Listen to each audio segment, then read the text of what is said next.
নমস্কাৰ ছাত্ৰ-ছাত্ৰীসকল ই কাকছালৈ তোমালোকক স্বাগতম জনাইছো মই তোমালোকৰ পৰিণীতা মেম আজি মই তোমালোকৰ সমাজ বিজ্ঞানৰ ইতিহাস খণ্ডৰ অন্তৰ্গত 16 নম্বৰ পাঠটি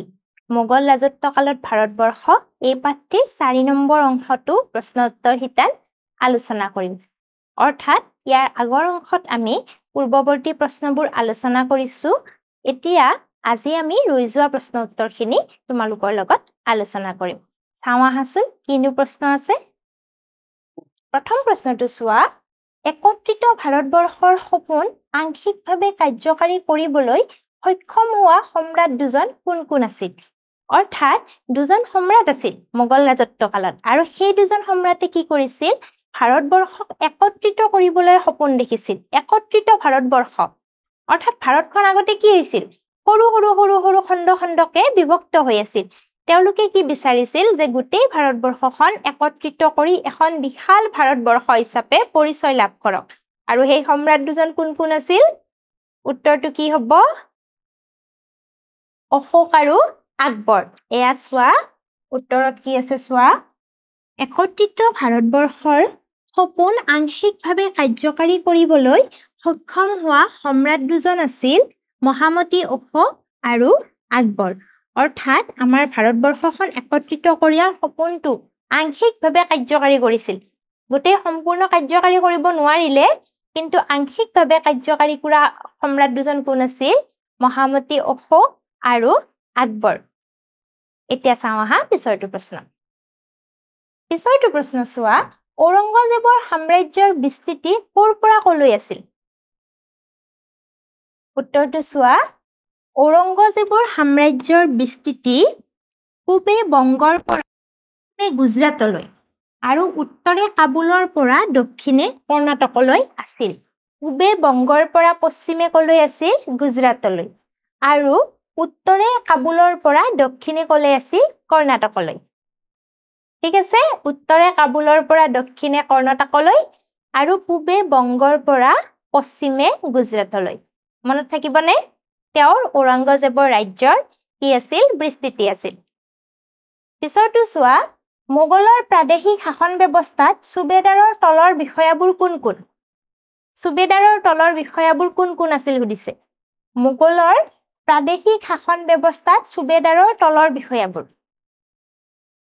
চোৱা উত্তৰটো চোৱা মোগলৰ প্ৰাদেশিক শাসন ব্যৱস্থাত সুবেদাৰৰ তলৰ বিষয়াবোৰ হ'ল দিৱান ফৌজদাৰ আৰু ফাটৱাল দিৱান ফৌজদাৰ আৰু ফাটৱাল এইবিলাক আছিল তলৰ বিষয়া মোগলসকলৰ শাসনকালত মাটিক কেই ভাগত ভগোৱা হৈছিল আৰু ভাগবোৰ কি কি মাটিৰ ভাগবোৰ সুধিছে কেইটা ভাগত ভগাইছিল আৰু কি কি আছিল চোৱা মোগলসকলৰ শাসনকালত মাটিক 4 ভাগত ভগোৱা হৈছিল আৰু সেইকেইটা হৈছে পোলাজ যিবিলাক মাটিত প্ৰতি বছৰে খেতি কৰা হয়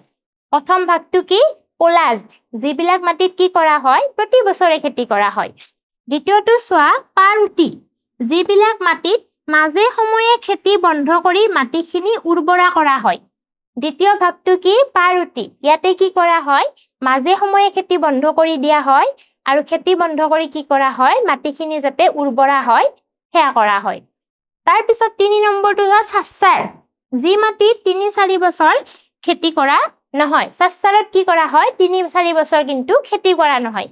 প্ৰথম ভাগটো কি পালো পোলাজত কি কৰা হয় প্ৰতি বছৰে খেতি কৰা হয় দ্বিতীয়তে কি পালো আমি পাৰুটিত কি কৰা হয় মাজে সময়ে কি কৰা হয় খেতি বন্ধ কৰি মাটিখিনি উৰ্বৰা কৰা হয়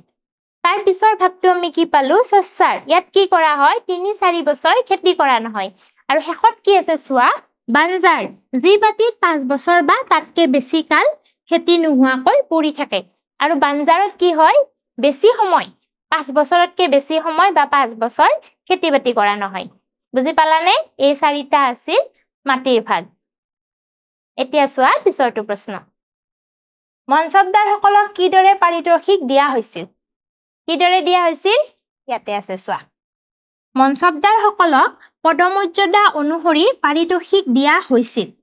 আৰু এই পাৰিতোষিক নগদ ধনৰ পৰিৱৰ্তে জাগিৰ প্ৰদানৰ দ্বাৰা কৰা হৈছিল এওঁলোকক কি কৰা হৈছিল পদমৰ্যাদা অনুসৰি দিয়া হৈছিল অৰ্থাৎ সকলোকে সমান নহয় পদমৰ্যাদা যাৰ পদমৰ্যাদা বেছি তেওঁ বেছিকে পাব যাৰ কম তেওঁ কমকে পাব আৰু তেওঁলোকক কি কৰা হৈছিল ধনৰ পৰিৱৰ্তে জায়গিৰ দিয়া হৈছিল এই জায়গিৰৰ পৰা মনসবদাৰসকলে নিৰ্দিষ্ট পৰিমাণৰ পাৰিতোষিক ল'ব পাৰিছিল আৰু এই জায়গিৰৰ পৰা কি কৰিব লাগিছিল তেওঁলোকে নিৰ্দিষ্ট পৰিমাণৰ পাৰিতোষিক নিজে লৈ লৈছিল ঠিক আছে এতিয়া চাও হা পিছৰটো প্ৰশ্ন মোগল সাম্ৰাজ্যত কৰ সংগ্ৰহৰ বাবে কি পদ্ধতিৰ প্ৰচলন আছিল অৰ্থাৎ মোগল সাম্ৰাজ্যত কৰ সংগ্ৰহৰ বাবে কেইটা পদ্ধতি আছিল সুধিছে কেইটা আছিল চাৰিটা পদ্ধতি আছিল হয় না নাই উত্তৰটো চাও আহাচোন এয়া চোৱা মোগল সাম্ৰাজ্যত কৰ সংগ্ৰহৰ বাবে চাৰিটা পদ্ধতিৰ প্ৰচলন আছিল আৰু সেইকেইটা হ'ল 10 সাল বা 10 বছৰীয়া পদ্ধতি চাৰিটা পদ্ধতি প্ৰথমটো হ'ল 10 সাল বা 10 বছৰীয়া দ্বিতীয়টো জাবাতি তৃতীয়টো খালা বা বক্সি আৰু চতুৰ্থটো নাসাক বা কানকুট প্ৰথমটো হ'ল 10 সাল দ্বিতীয়টো হ'ল জাবাতি তৃতীয়টো হ'ল খালা 4 নম্বৰটো হ'ল কানকুট মনত থাকিব ঠিক আছে ইয়াৰ পিছৰ প্ৰশ্নটো চোৱা 50টা মান শব্দৰ ভিতৰত লিখিব দিছে মোগলসকলৰ বিচাৰ ব্যৱস্থা আৰু মনসবদাৰী প্ৰথা বিচাৰ ব্যৱস্থাটো চাও আহাচোন কি আছে বিচাৰ ব্যৱস্থাত চোৱা বাবৰে স্থাপন কৰা মোগল সাম্ৰাজ্যৰ ভেটি সুদৃঢ় কৰিছিল সম্ৰাট আকবৰে বাবৰে যে মোগল সাম্ৰাজ্যৰ ভেটি স্থাপন কৰিছিল সুদৃঢ় কোনে কৰিছিল সম্ৰাট আকবৰে প্ৰকৃততে মোগল শাসন ব্যৱস্থা আৰবীয় পাৰ্চী আৰু স্থানীয় ভাৰতীয় শাসন ব্যৱস্থাৰ সংমিশ্ৰণ আছিল মোগল সম্ৰাটসকল আছিল শাসনৰ সৰ্বময় শক্তি তেওঁলোকৰ শাসনৰ বিৰুদ্ধে প্ৰতিবাদ হ'ব নোৱাৰিছিল বৰং বিদ্ৰোহে হৈছিল অৰ্থাৎ মোগলসকলৰ শাসন ব্যৱস্থাত কি হৈছিল প্ৰতিবাদ কৰিব নোৱাৰে বিদ্ৰোহ কৰিছিল কিন্তু প্ৰতিবাদ কৰিব পৰা নাছিল তেওঁলোকৰ ৰজাসকল কি আছিল নিজেই সৰ্বেসৰ্বা আছিল শাসনৰ শীৰ্ষস্থানত কোন আছিল মোগল সম্ৰাটসকল আছিল তাৰ পিছতে চোৱা সম্ৰাটক পৰামৰ্শ দিবলৈ এখন সভা আছিল কেন্দ্ৰীয় শাসন প্ৰাদেশিক শাসন আৰু সামৰিক শাসন বিচাৰ ব্যৱস্থা কৰ কাটলৰ ব্যৱস্থা মনসবদাৰী প্ৰথা আদি সুশৃংখল ব্যৱস্থাৰ যোগেদি মোগল সম্ৰাটসকলে সুবিশাল সাম্ৰাজ্যখন নিয়াৰিকৈ শাসন কৰিছিল অৰ্থাৎ তেওঁলোকৰ বিভিন্ন ধৰণৰ ব্যৱস্থা আছিল মনসবদাৰী প্ৰথা প্ৰাদেশিক প্ৰথা বিভিন্ন ব্যৱস্থাৰ দ্বাৰা তেওঁলোকে কি কৰিছিল তেওঁলোকৰ সাম্ৰাজ্যখন সুনিয়াৰিকৈ চলাই নিছিল মোগল ৰাজত্বকালত সম্ৰাটেই আছিল শাসন আৰু বিচাৰৰ কেন্দ্ৰ আৰু বিচাৰ ব্যৱস্থা কোৰাণৰ নীতি নিৰ্দেশনা মতে পৰিচালিত হৈছিল আৰু বিচাৰ ব্যৱস্থা কিহৰ দ্বাৰা পৰিচালিত হৈছিল কোৰাণৰ নীতি নিৰ্দেশনা মতে তাৰ পিছতে চোৱা গাঁও বা পৰ্যায়ত পঞ্চায়ত বাছি দিয়া লোকৰ দ্বাৰা বিচাৰ কাৰ্য সমাপন কৰা হৈছিল আৰু সুবেদাৰসকলৰ বিচাৰ ক্ষমতা সীমিত আছিল বাবে যিকোনো বিচাৰ নিষ্পত্তিৰ বাবে সম্ৰাটৰ ওচৰলৈ পঠিয়াইছিল অৰ্থাৎ গাঁও পৰ্যায়ত কি হয় পঞ্চায়তে যিবিলাক প্ৰতিনিধি বাছি দিছিল তেওঁলোকে বিচাৰ কৰে আৰু সুবেদাৰসকলৰ বিচাৰ ব্যৱস্থা কি আছিল সীমিত আছিল আৰু সেই কাৰণে কি হয় কোনো এটা বিচাৰ নিষ্পত্তি কৰিবলগীয়া হলে ৰজাৰ ওচৰলৈ পঠিয়াই দিয়া হৈছিল বুজি পালানে এতিয়া চাও হা পিছত কি আছে পিছত আছে চোৱা মনসবদাৰী প্ৰথা মনসবদাৰী প্ৰথাটোত চোৱা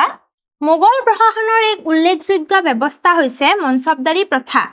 মনসব হ'ল এটা আৰবী শব্দ এটা উল্লেখযোগ্য ব্যৱস্থা কি মোগল শাসন ব্যৱস্থাৰ বা প্ৰশাসনিক দিশৰ মনসবদাৰী প্ৰথা আৰু মনসবদাৰ শব্দটো কি এটা আৰবী শব্দ আৰু ইয়াৰ অৰ্থ কি পদ বা স্থান সেয়েহে মনসবদাৰ শব্দটোৱে পদমৰ্যাদা বা উপাধি বুজোৱা হৈছিল আৰু সেই কাৰণে মনসবদাৰত কি বুজোৱা হৈছিল পদমৰ্যাদা বা উপাধি বুজোৱা হৈছিল ইতিহাসবিদসকলৰ মতে 1577 খ্ৰীষ্টাব্দত মহামতি আকবৰ মোগল শাসন ব্যৱস্থাত এই প্ৰথাৰ প্ৰচলন কৰিছিল আৰু মহামতি আকবৰে কি কৰিছিল এই ব্যৱস্থাৰ প্ৰচলন কৰিছিল ঠিক আছে তাৰ পিছতে চোৱা সম্ভৱতঃ সামৰিক বাহিনী শক্তিশালী পৰিকল্পিত আৰু নিয়মানুৱৰ্তিত কৰাৰ উদ্দেশ্যে ইয়াৰ প্ৰৱৰ্তন কৰা হৈছিল মনসবদাৰসকলে সামৰিক আৰু অসামৰিক দুয়ো ক্ষেত্ৰতে প্ৰয়োজন সাপেক্ষে সেৱা আগবঢ়াবলগীয়া হৈছিল আৰু মনসবদাৰসকলে কি কৰিবলগীয়া হৈছিল সামৰিক অসামৰিক দুইটা ক্ষেত্ৰতে সেৱা আগবঢ়াবলগীয়া হৈছিল উল্লেখযোগ্য যে উত্তৰাধিকাৰী সূত্ৰে কোনেও মনসবদাৰ হ'ব নোৱাৰিছিল মনসবদাৰসকলৰ নিয়োগ আৰু পদোন্নতি সম্পূৰ্ণৰূপে সম্ৰাটৰ ইচ্ছা অনিচ্ছাৰ ওপৰত নিৰ্ভৰ কৰিছিল আৰু উত্তৰাধিকাৰী সূত্ৰে মনসবদাৰ হ'ব পৰা নাছিল তেওঁলোকৰ নিয়োগ সম্পূৰ্ণৰূপে কাৰ ওপৰত নিৰ্ভৰ কৰিব সম্ৰাটৰ ইচ্ছা অনিচ্ছাৰ ওপৰত অৰ্থাৎ সম্ৰাটে বিচাৰিলেহে তেওঁলোকক নিয়োগ কৰিব ঠিক আছে তাৰ পিছত চোৱা